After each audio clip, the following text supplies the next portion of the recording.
জুলাই যোদ্ধা ব্যানারে সংসদ ভবন এলাকায় অগ্নিসংযোগ, পুলিশের লাঠিচার্জ, ধাওয়া পাল্টা ধাওয়ার মধ্যেই জুলাই সনদের অঙ্গীকারনামায় সংশোধন এনেছে জাতীয় ঐকমত্য কমিশন। যে দফায় আগে শুধু জুলাই শহীদদের রাষ্ট্রীয় মর্যাদা ও সহায়তার বিষয় ছিল, সেখানে এখন আহতদের জন্যও মর্যাদা ও সুযোগ সুবিধার বিষয়টি অন্তর্ভুক্ত করা হয়েছে। দফাটিতে আগে বলা ছিল, গণ অভ্যুত্থানপূর্ব 16 বছরের ফ্যাসিবাদ বিরোধী গণতান্ত্রিক সংগ্রামে গুম, খুন ও নির্যাতনের শিকার হওয়া ব্যক্তিদের এবং 2024 সালের জুলাই আগস্টের গণ অভ্যুত্থানকালে সংঘটিত সকল হত্যাকাণ্ডের বিচার, শহীদদের রাষ্ট্রীয় মর্যাদা ও শহীদ পরিবারগুলিকে যথোপযুক্ত সহায়তা প্রদান এবং আহতদের সুচিকিৎসা ও পুনর্বাসনের ব্যবস্থা নিশ্চিত করব।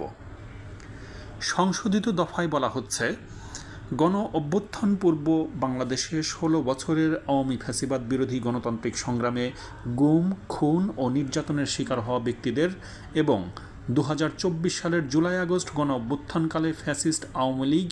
ও তার সহযোগী আইনশৃঙ্খলা বাহিনীর কতিপয় সদস্যদের দ্বারা সংঘটিত সকল হত্যাকাণ্ডের বিচার, শহীদদের রাষ্ট্রীয় মর্যাদা প্রদান ও শহীদ পরিবারকে এবং জুলাই আহতদের রাষ্ট্রীয় বীর, আহত জুলাই বীর যোদ্ধাদের যথোপযুক্ত সহায়তা প্রদান, যেমন মাসিক ভাতা, সুচিকিৎসা, পুনর্বাসন ব্যবস্থা এবং শহীদ পরিবার ও আহত বীর যোদ্ধাদের আইনগত দায় মুক্তি, মৌলিক অধিকার, সুরক্ষা ও নিরাপত্তা নিশ্চিত করব।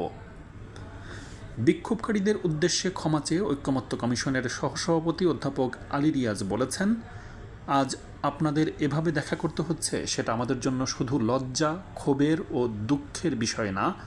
আমাদের জন্য এর চেয়ে বড় রকমের পরিস্থিতি কখনোই আমরা মনে করি না। এরপর প্রতিনিধিদের সাথে আলোচনার প্রেক্ষিতে জরুরি সংশোধন আনার কথা জানানো হয়। যদিও এর আগে